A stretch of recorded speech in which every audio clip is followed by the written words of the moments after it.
మన ముకుంద జ్యువెలర్స్ కొత్త బ్రాండ్ పూర్వి అందమైన 18 గ్రామ్స్ బంగారు ఆభరణాలు అందుబాటు ధరల్లో వివరాలకు సంప్రదించండి. నమస్తే రమగారు. నమస్తే జయ. రమగారు, అడపా చిరంజీవి గారి కథలు కొన్ని చెప్పుకుంటూ ఉన్నాం మనం. ఈ రోజు ఇంకొకటి ఏదైనా చెప్పుకుందామండి. వజ్రాల దీవి చెప్తాం. రైట్. వజ్రాల దీవి అని పేరుతోటే ప్రింట్ అయింది ఈ బుక్.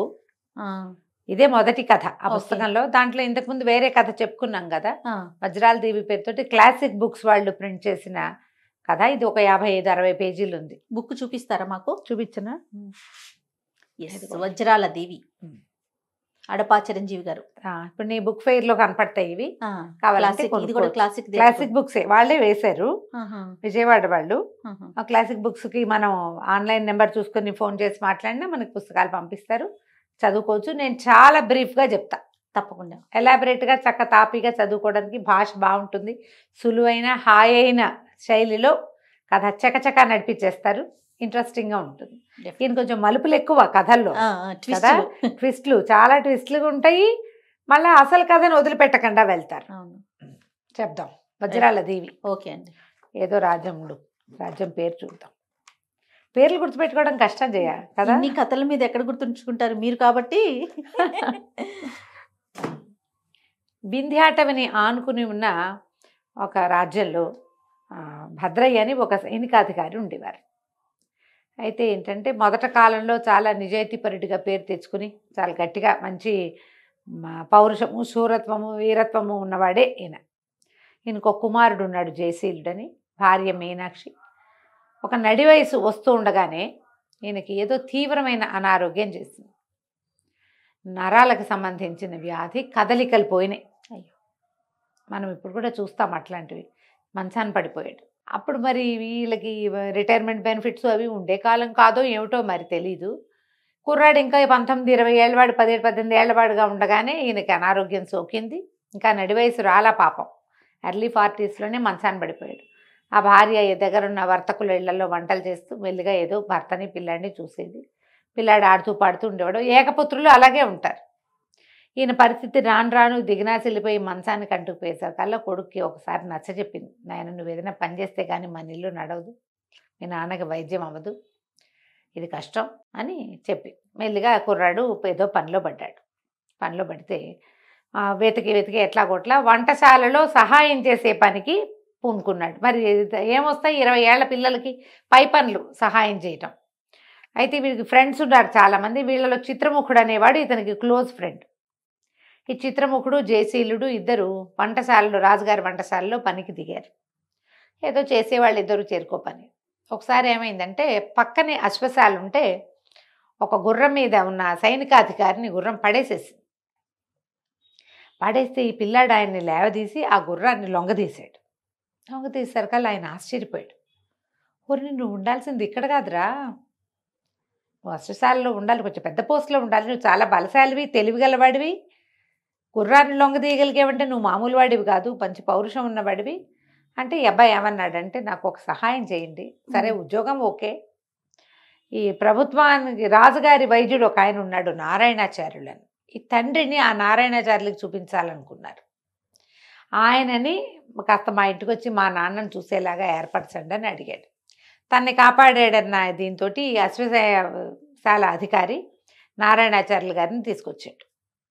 ఆయన వచ్చి చూసి, ఇది చాలా విచిత్రమైన జబ్బు, మామూలు ఏ మందులకి ఇది లొంగదు, ఇది నార్మల్ అయ్యే అవకాశం లేదు, ఒక అపురూపమైన మూలిక ఒకటి ఉంది, సాధారణంగా దొరకదు, తేవటం కూడా కష్టమే, ఇంక ఇది వ్యాధి మొదలెట్టే ఎంతకాలమైంది అని లెక్కపెట్టి ఇంకొక 3 నెలల సమయం ఉంది ఇతనికి, తర్వాత మరణమే. ఇంకా ఈ మాత్రం క్రియ, ఆహారం మింగే క్రియ కూడా ఉండదు అని చెప్పి ఏం చెప్పాడంటే, మనకి ఇక్కడ వజ్రాల దీవి అని ఒక దీవి ఉంది. ఆ వజ్రాల దీవిలో ఈ సంజీవని అనే ఒక ప్రత్యేకమైన మూలిక దొరుకుతుంది. అది కనపడుతుంది ప్రత్యేకంగా. ఆ మూలిక చిన్న ముక్క ఉన్నా చాలు, అది కనుక తెచ్చి దాని రసం ఇస్తే ఇతను మామూలు మనిషి అవుతాడు. అది తేకపోతే జరిగేదేం లేదు. ఈ కుర్రాడు అన్నాడు, నేను ఆ వజ్ర వెళ్తాను, తప్పకుండా ప్రయత్నం చేస్తాను అన్నాడు. ఈ అబ్బాయి ఉద్యోగంలో చేరిన దగ్గర నుంచి డబ్బులు దాచిపెట్టాడు. కొంతకాలం జరిగింది వంట పాకశాలలో. మరి వెంటనే ఏమి ఇతనికి పెద్ద ఉద్యోగం పెద్ద అవకాశం లభించాల. అప్పటి నుంచి ప్రతి రూపాయి దాచిపెట్టాడు. వాళ్ళ అమ్మ ఇళ్లలో పనిచేసి ఇల్లు నడుపుతుంటే వీడితో సంపాదించిన డబ్బంతా దాచాడు. నేను ప్రయత్నం చేస్తా ఈ వజ్రాల దీవికి ఎలా వెళ్ళాలి ఏమిటి, వెళ్తూ ఉంటే సమాధానం లభిస్తుంది. మనకి ఇక్కడికి కొంత దూరం అంతే, ఈ దిక్కులో ఉందని మాత్రమే తెలుసు, అంతకంటే విశేషంగా తెలియదు. ప్రయత్నం చేసుకుని అడుగుతూ వెళ్ళటమే. ఇదివరకు మ్యాప్లు గిప్పులు లేవు కదా, ఇట్లా గూగుల్ మ్యాప్స్ ఇక్కడ అయితే గూగుల్ మ్యాప్లుగా ఏవి పనిచేసేవి? ఋషులు, మునులు, రాజకుటుంబాల్లో ఉన్న కొంతమంది ప్రత్యేకమైన వ్యక్తులు, వాళ్ళు గూగుల్ మ్యాప్లుగా పనిచేసేవాళ్ళు. అంజన వేసి ఇక్కడి నుంచి తూర్పుగా వెళ్ళు, దక్షిణంగా వెళ్ళు, కొండ ఉంటుంది, ఎక్కు దిగు దూకు, ఒక నది ఉంటుంది దాన్ని దాటు, అక్కడ ఉంది, అలాంటివి చెప్పగలిగేవాళ్ళు. అవకాశం ఇంకో రకంగా లేదు. సరే ఇతను ఏం చేశాడు, సంపాదించిన డబ్బులన్నీ తల్లి చేతికి చమ్మ, నువ్వు పని కోసం బయటికి వెళ్ళద్దు, ఈ ఉన్న దాంతో ఈయన ఇచ్చిన ఏదో పొళ్ళో ఏదో ఇచ్చారుగా వైద్యం నడిపించు, ఈ డబ్బులు పెట్టుకుని ఇంట్లో ఉండండి నాన్న, నువ్వు నేను ట్రై చేసి తెస్తానన్నాడు. తనతో పాటు చిత్రముఖుడిని తీసుకెళ్ళాడు. తీసుకెళ్తే ఓ 2 రోజులు తెచ్చుకున్న ఆహారం తిని ఒక ఊరు చేరారు. ఇక చిల్లరే, వాళ్ళ దగ్గర పెద్ద డబ్బులు ఏం లేవు. ఏదో ఆహారం రోడ్ల మీద ఏంటంటే రాజులు ధర్మసత్రాలు కట్టేవాళ్ళు, అవి ఉండేవి. అడవుల్లో పళ్ళు కాయ కసరు ఏదో ఉండేది. పల్లెటూళ్ళలో ఎవరైనా వాకిట్లో పోయే పిల్లలు ఎవరైనా కనపడితే ఏమైనా 2-3 పనులు చేయించుకుని వాళ్ళతో భోజనం పెట్టే విధానాలు కొన్ని ఉండేవి. పొలాల్లో పనులు చేసి డబ్బులు సంపాదించుకునేవాళ్ళు. డబ్బు కంటే చాలా ప్రధానమైన అవసరం భోజనమే. అతిథి అభ్యాగతులకి అన్నం పెట్టే రోజులు, ఆ కాలం అలాంటిది. ఇప్పట్లాగా ఏర్పాట్లు చేసుకుని వెళ్ళవలసిన పని లేనే లేదు. అప్పుడు ఏదో చిన్న ఏర్పాటుతో వెళ్ళేవాళ్ళు. ఓ పేదరాజు పెద్దమ్మ దగ్గర ఆగారు. ఆవిడ దగ్గర భోజనం చేసి ఉన్న చిల్లర పైసలు ఆవిడ చేతిలో పెట్టి, ఏమిటవ్వా మీ ఊరు విశేషాలంటే, విశేషాలుగా ఏమున్నాయి బాబు, మరి ఇప్పుడు ఇంకా నగరం దగ్గరలో ఉంది, ఈ దేశాన్ని విరూపాక్ష దేశం అంటారు, భూపాల వర్మ గారిని ఒక రాజుగారు, ఈయనకి సూర్యప్రభ అనే సౌందర్యవతైన కూతురు, ఏదో ప్రత్యేకమైన పోటీ పెట్టి పెళ్లి చేస్తామని అనుకుంటున్నారు. ఆమె పెళ్ళి విశేషమే, ఆమె విశేషమేనని చెప్పుకుంటున్నారు నాయన ఊళ్ళోను అని చెప్పారు. చెప్తే వీళ్ళకి మరి వింతలు విడ్డూరాలు చూస్తూ వెళ్తేనే కదా మనకు తెలిసేది. అంతేగా. వీళ్ళు ఆ విరూపాక్ష నగరానికి వెళ్ళడానికి ఒక 2 రోజులు ప్రయాణం చేసి అక్కడికి చేరారు. ఆ విరూపాక్ష నగరంలో వీళ్ళకి కనపడింది ఏంటంటే, ఊళ్ళోకి వెళ్తుంటేనే పెద్ద ఏనుగు కనిపించింది. ఎంత ఏనుగు, అడవి ఏనుగుని తెచ్చి ఊళ్ళో మధ్యలో నుంచోబెట్టారేమిటి అనుకున్నారు. తీరా దగ్గరికి వెళ్తే తెలిసింది అది ఒక రాతి ఏనుగు. చాలామంది చూస్తున్నారు అక్కడ నిలబడి.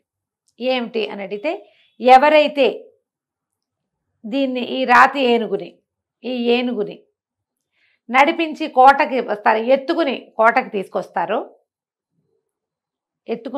తీసుకొస్తారు, వాళ్ళకి రాజకుమార్తెనిచ్చి వివాహం చేసి అర్ధరాజ్యం ఇవ్వబడుతుంది అని రాసింది అక్కడ. చూస్తే రాతితో చెక్కిన ఏనుగు అది. దాన్ని ఎట్లా ఎత్తుకుంటారు? మామూలు ఏనుగునే ఎత్తుకోలేరు, రాతి ఏనుగుని అసలు ఎత్తుకోలేరుగా. సరే వీళ్ళ పక్కన ఎక్కడో ఏవో పూటకోళ్ళ ఇల్లుంటే భోజనం చేశారు. ఈ ఏనుగుని పరిశీలిద్దామంటే ఆ ఊరో జనం అంతా చాలామంది అక్కడ నిలబడి చూస్తూ ఉంటారు. ప్రతివాడు వస్తాడు, చూస్తాడు. రాందగత్తి అయిన రాజకుమార్తె, విరూపాక్ష దేశం బాగా సంపన్నమైన దేశం, అర్ధరాజ్యం వస్తుంది, పిల్లని పెళ్లి చేసుకోవచ్చు, చూసి వెళ్ళిపోతారు. దీన్ని ఎట్లా ఎత్తుతాం? ఈ అబ్బాయి ఏం చేశాడు, దాని చుట్టూతో తిరగటం మొదలుపెట్టాడు. తిరగ్గా అతనికి ఏం కనపడింది, ఆ ఏనుగు నెత్తి మీద ఏమిటో 2 బొడిపలు ఉన్నట్టుగా ఉన్నాయి. నెత్తి మీద ఎట్లా ఉంటాయి బొడిపలు? పోనీ రాద్దే చెక్కాడు అనుకో, ఏనుగుగా చెక్కాలి, మధ్యలో ఈ బొడిపలు ఎందుకు పెట్టాడా అని ఆ ఏనుగు గట్టు మీద ఎక్కనా అని అడిగాడు. కొంతమంది సైనికులు అక్కడ ఉన్నారు. పర్వాలేదు బాబు, మాయం మంత్రం వాడకూడదు అంతే, మంత్రాలతోటి కుదరదు, మంత్రవాదులు ఈ పనికి పనికిరారు, శక్తియుక్తులతోటే చేయాలి. సరే ఏం చేశాడు, ఏనుగును ఒక గట్టు మీద నుంచోబెట్టారు. ఆ గట్టెక్కాడు. గట్టెక్కి దాన్ని ఇలా ముట్టుకునేసరికల్లా, పొట్ట కింద ముట్టుకునేసరికల్లా ఈ అబ్బాయికి బోలుగా తగిలింది. ఇదేంటి బోలుగా తగులుతోంది అని ఇంకోసారి కొట్టి చూస్తే వాడికి తెలిసింది అది రాతి ఏనుగు కాదు, చెక్క ఏనుగు, దారుశిల్పం అది. ఓరిని అనుకుని, ఇది ఎగరటానికి ఏర్పాటు చేశారు వీళ్ళ బొడిపలు అవేను అని చెప్పి, ఈ పోటీకి నేను సిద్ధంగా ఉన్నాను, నేను ఏనుగు మీద ఎక్కి దీన్ని తీసుకెళ్తానన్నాడు. ఆనంగానే ఆశ్చర్యపోయారు. పైనుంచి 2 తాళ్ళు వేసి ఉన్నాయి, దాని మీద వేశారు. అబ్బాయి ఏనుగు ఎక్కాడు. చిత్రముఖుడిని కూడా వెనకాలెక్కించుకున్నాడు. ఈ 2 బొడిపల మీద మధ్యలో ఇంకా 2, 3, 4 చిన్న చిన్న బొడిపలు కూడా ఉన్నాయి. ఒకటి దానికి పైకి ఇట్లా యారో మార్క్ వేసింది. రెండో దానికి కింద మా యారో మార్క్ వేసింది, మధ్యలో ఉన్న వాటికి ఇట్లా అడ్డంగా గీతలు గీస్తుంది. పైది ఆ బడుపు నొక్కితే పైకి లేస్తుంది, రెండో బడుపు నొక్కితే కిందకి వెళ్తుంది. ఇది మధ్యలో నడుస్తుందని ఏం చేశాడు, ఈ ప్రజలందరూ చూస్తూ ఉండగానే ఆ పైకి యారో మార్క్ వేసి ఉన్నది నొక్కాడు. నొక్కటం ఏంటి, ఈమెను లేచింది పైకి ఏనుగు. హాహా అని ఆశ్చర్యపోయింది, ఏనుగు ఎగురుతోంది అని. గాల్లోకి లేచిపోయింది అది. ఆ కోట ఎక్కడుంది, కనుచూపు మీరలో లేదు, అక్కడెక్కడో ఉంది, అక్కడ కోట ఉంది అని తెలుస్తోంది ఏమిటో. అదేం పక్కన లేదు, దగ్గర లేదు. అక్కడ దాకా ఏనుగుని నడిపించుకుంటూ తీసుకెళ్ళిపోయాడు. ఎగురుతోంది అది. అది ఎత్తుకురమ్మన్నారు కదా, ఎత్తుకొచ్చినట్టే. ఎప్పుడైతే కోట గుమ్మం దగ్గర ఆగాడో ఆ ప్రజలంతా జయ జయ ధ్వానాలు చేస్తున్నారు, ఏనుగు ఎగిరింది ఎగిరింది ఎగిరిందని. కోట తలుపు తీసేస్తే ఏనుగుని లోపల నడిపించుకుపోయాడు. రాజుగారు కూతురు ఆశ్చర్యపోయారు, ఓహో అన్నారు. అక్కడి నుంచి యువరాణి వచ్చి దండేసింది, పెళ్ళైపోయింది. అర్ధరాజ్యం 2-3 రోజులు ఇక్కడే రెస్ట్ తీసుకున్నారు. నేను వేరే బృహత్కార పథకం మీద బయలుదేరాను అని చెప్పాడు. ఆ అమ్మాయితో పెద్ద చనువుగా లేడు అతను. మనం ఈ ప్రయత్నంలో ఏమవుతామో తెలియదు, వీళ్ళకి లేనిపోని ఆశలు పెట్టడం ఎందుకు అనుకున్నాడు. అయితే ఏమడిగాడంటే, ఇది తయారు చేసిన వాడు ఒక శిల్పి. ఈ ఏనుగుని తయారు చేసి ఈ సరికొత్త పోటీలో రాజకుమార్తెని తెలివైన వాడికే ఇవ్వాలన్న రాజుగారి సంకల్పానికి సహాయం చేసిన శిల్పిని అడిగాడు. ఇది నేను తీసుకెళ్తాను, దీన్ని ఎట్లా వాడాలి ఏంటి అని అడిగితే తీసుకెళ్ళమన్నారు. ఆయన ఏం చెప్పాడంటే, ఏనుగు బాగా చాలా దూరమే ఎగురుతుంది, ఎంత ఎత్తైనా వస్తుంది. అది ఎప్పుడైనా పాడైపోయేటప్పుడు దాన్ని అది విచిత్రమైన శబ్దాలు చేసి అటు ఇటు అటు ఇటు ఊగిపోతుంది. ఊగిపోయిందంటే దిగేసేయండి, దిగితే పేలిపోతుంది. మీరు పైన ఉంటే పేలుతుంది అది, అంత మటుకే ఆ మర పనిచేసేదంటే. ఇక సరేనని ఒప్పుకుని ఆ ఏనుగుని తీసుకుని ఈ చిత్రముఖుడు జయశీలుడు ఇద్దరు కలిసి వింధ్య పర్వతాల వైపు వీళ్ళని అడిగాడు, ఈ వజ్రాల దీవి ఏ వైపు ఉంది అంటే, సరే వీళ్ళు ఉన్నది వింధ్యాటవికి దగ్గరలో ఉన్నారు, అటు ఇక్కడి నుంచి ఉత్తర దిక్కుగా ప్రయాణం చేస్తే మీకు దొరుకుతుంది. ఇక ఆ దిక్కుగా ప్రయాణం చేశారు. చాలా దూరం వెళ్ళారు. వెళ్ళాక ఏనుగు కాస్త పగిలిపోయింది, అయిపోయింది దాని పని. దిగారు. ఈ చిత్రముఖుడు అన్నాడు, నీ పని బాగానే ఉంది, నీకు రాజకుమార్తె దొరికింది, అర్ధరాజ్యం దొరికింది, ఈ ఏనుగుని ఎక్కించావు, ఇది కానీ పగిలిపోయిందా పడైపోయిందా, నా పని అంతే, నాకేం దొరకలేదంటే, ఎందుకు దొరకలేదు, రాజకుమార్తె పక్కన ఒక అందమైన అమ్మాయి తిరుగుతుంది చూడు, ఆ అమ్మాయికి నువ్వు నచ్చావు చెప్పింది, అమ్మాయి యువరాణియే చెప్తుంది, సూర్యప్రభే చెప్పింది. ఆ పిల్ల పేరు ఏదో కోమలవల్లి లాంటి పేరు ఏదో చెప్పి రాశారు, కల్పవల్లి. సూరసేనుడని వీళ్ళకి సామంతుడు రాజు, నికుంభ రాజ్యానికి రాజు.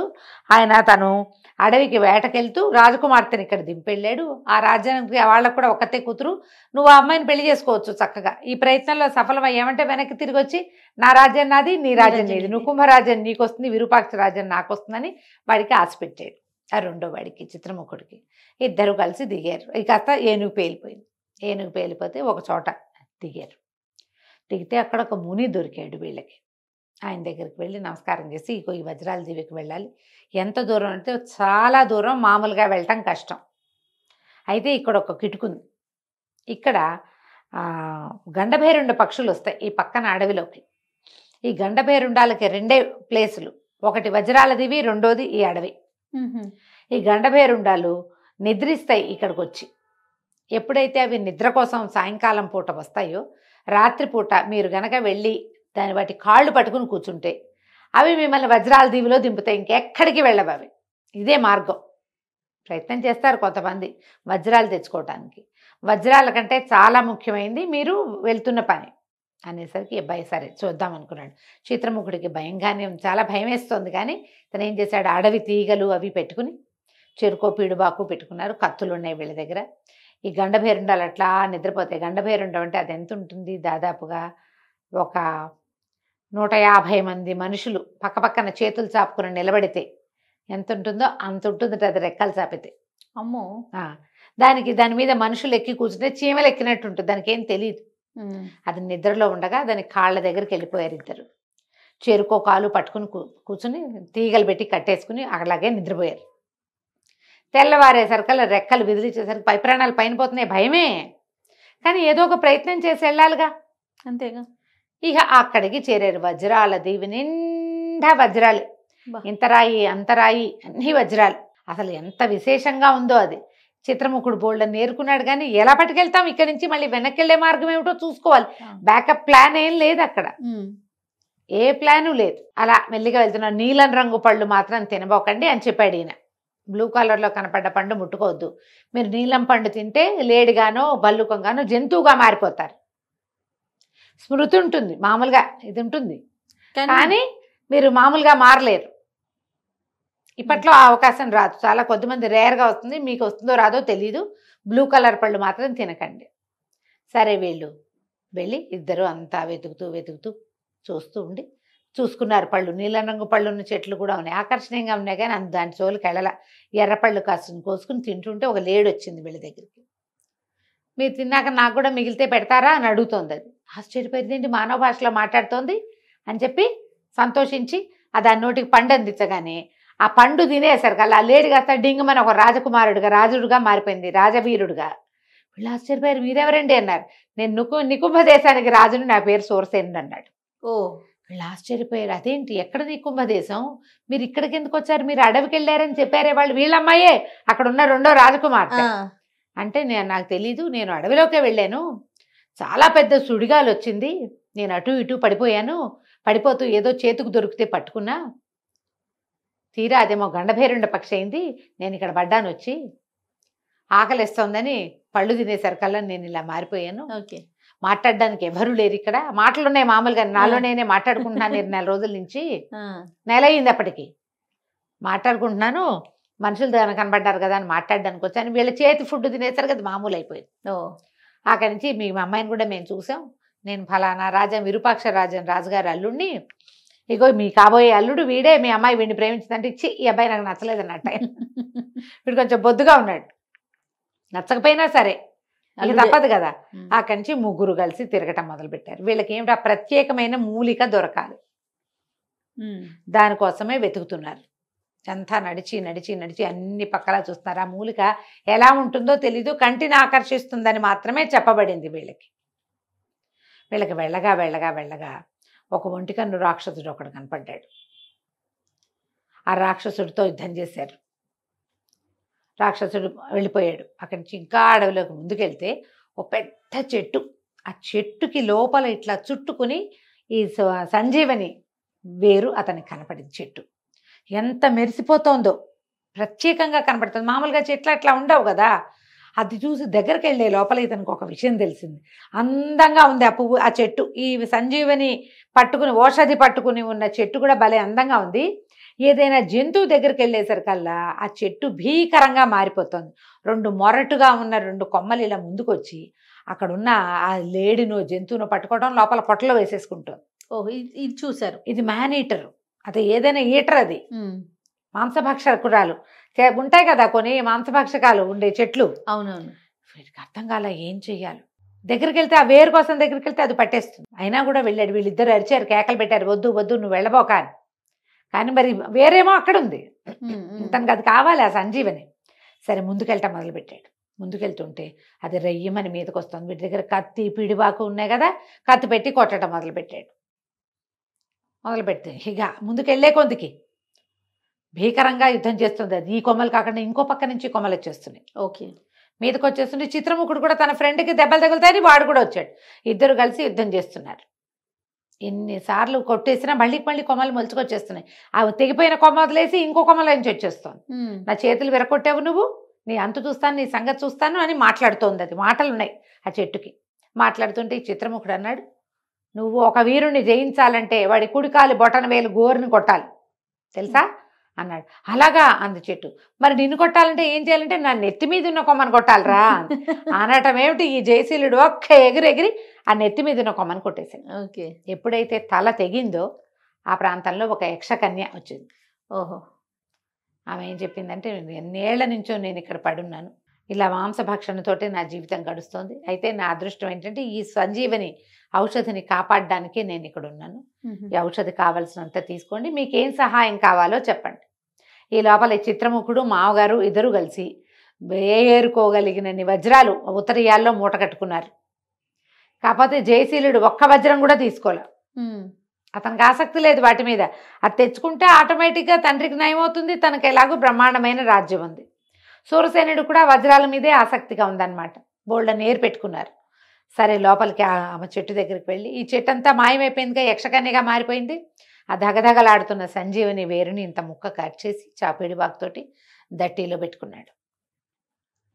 పెట్టుకున్నాక ఈ యక్షకన్యని అడిగాడు, మమ్మల్ని ఇక్కడి నుంచి మా ఇంటికి పంపించు. రకరకాల దారులు మారుతూ మేము ఇక్కడికి వచ్చాము, ఎంతో దూరాన్ని ఉన్నాం, మేము ఎట్లా వెళ్ళగలుగుతామో తెలియకుండా ఉందంటే సరేనని ఏం చేసింది, ఆమె ఒక హంసవాహనాన్ని ఒకటి సృష్టించి ఇచ్చింది. ఇది ఎక్కి వెళ్ళిపోండి, మీరు 2 రాజ్యాలకి ఇది మిమ్మల్ని దింపుతుంది. అది ఎక్కి కూర్చుని ఏరుకున్న వజ్రాలన్నీ మూటలు మూటలుగా దాని మీద పెట్టుకుని ఓకే. ముగ్గురు అక్కడి నుంచి బయలుదేరి వచ్చేసారు. ఇది నేను ఇంత స్పీడ్గా చెప్పేశాను ఈ కథని. చిన్న చిన్న ట్విస్టులతోటి మధ్య మధ్యలో రకరకాల దారులు, వీళ్ళు ఏ ఏ దారుల్లో వెళ్ళారు, ఎక్కడ ఏ ప్రాంతంలో ఏముంది చక్కగా రాశారు వివరంగా. పుస్తకం తెప్పించుకుని చదవండి. డెఫినెట్గా. అక్కడికి వెళ్ళాక ఇవి తీసుకుని సొంత ఊరికి తీసుకుపోయారు. ముందు తీసుకెళ్తే ఇంకా సమయం తక్కువ ఉంది వీళ్ళకి. ఆ నారాయణాచార్యులు గారు వచ్చి దాన్ని రంగరించి ఆ భద్రుడు అనే ఈ పిల్లవాడి జయశీలుడి తండ్రికి మందు చేసి ఇచ్చారు. చిన్న ముక్క మిగిలితే ఆయన అపురూపంగా ఇంత వైద్యం చేయించినందుకు జాగ్రత్తగా పెట్టుకున్నాడు. ఆయన ఎవరికైనా ఇలాంటి ప్రాబ్లం వచ్చినప్పుడు దీన్ని వాడుకోవచ్చు అని చెప్పి ఓ ముక్క ఉంచుకుని ఈయనకి వైద్యం చేసేసరికల్లా మెల్లిగా 2-3 రోజుల్లో శరీరం స్వాధీనపడి నార్మల్గా లేవగలిగాడు. తర్వాత ఈ జయశీలుడికి అమ్మాయికి పెళ్లి చేసేసారుగా ముందు. ఇతను తన రాజ్యానికి, తన మామగారి రాజ్యానికి వెళ్ళిపోయాడు. సూరసేనుడు కూడా ఈయన మొదట ఈ పెళ్లి కుమారుడు నచ్చలేదు, కానీ వాడు తెలివిగలిగిన వాడు, సాహసి, అవన్నీ అర్థమైనాయి కదా. ఆ చెట్టుని దాని ప్రాణ రహస్యం ఏంటో అతనే కదా అడిగాడు. దాంతో ఆయన కూడా తీసుకెళ్లి తన కూతురు నుంచి వివాహం చేసి నికుంభ రాజ్యానికి చిత్రముఖుడు, విరూపాక్ష రాజ్యానికి జయశీలుడు రాజులయ్యి హాయిగా కాలక్షేపం చేశారు. ఆ వజ్రాల దేవి నుంచి తీసుకున్న వజ్రాలు ఏం చేసావురా అని అడిగితే అన్నీ మా మామగారు తీసేసుకున్నారు, పిల్లనిచ్చాను, రాజ్యాన్ని ఇచ్చాను, నీకెందుకు అని ఏం చేస్తున్నాడు, కాగా రాళ్లతో అచ్చంగాయలు ఆడుకుంటున్నాడు అనమాట. ఆయన ఏమో ఆయనే ఉంచుకున్నాడు. అదే. అయితే ఈ వీళ్ళు ఏం చేశారంటే, కొన్ని చిత్రముఖుడు తను ఇంత దూరం తీసుకెళ్ళాడు కాబట్టి స్నేహితుడి తల్లికి, భార్యకి కొన్ని ఇచ్చాడు వజ్రాలు. ఇస్తే ఎవరైనా సహాయం అవసరమైన వాళ్ళకి ఈ డబ్బుతో సాయం చేయండి అని ఆ కోడల రాజకుమార్తె కూడా అత్తగారికే ఇచ్చేసిందట. వాళ్ళు మాత్రం తమ రాజ్యంలోనే ఉండిపోయారు. జయశీలుడు తన మామగారి రాజ్యానికి వచ్చి రాజ్యాన్ని కాపాడుతూ ఉన్నాడు. అది కంచికి మనం ఇంటికి. చాలా చాలా బాగుంది రమ్మ గారు. నమస్తే. నమస్తే.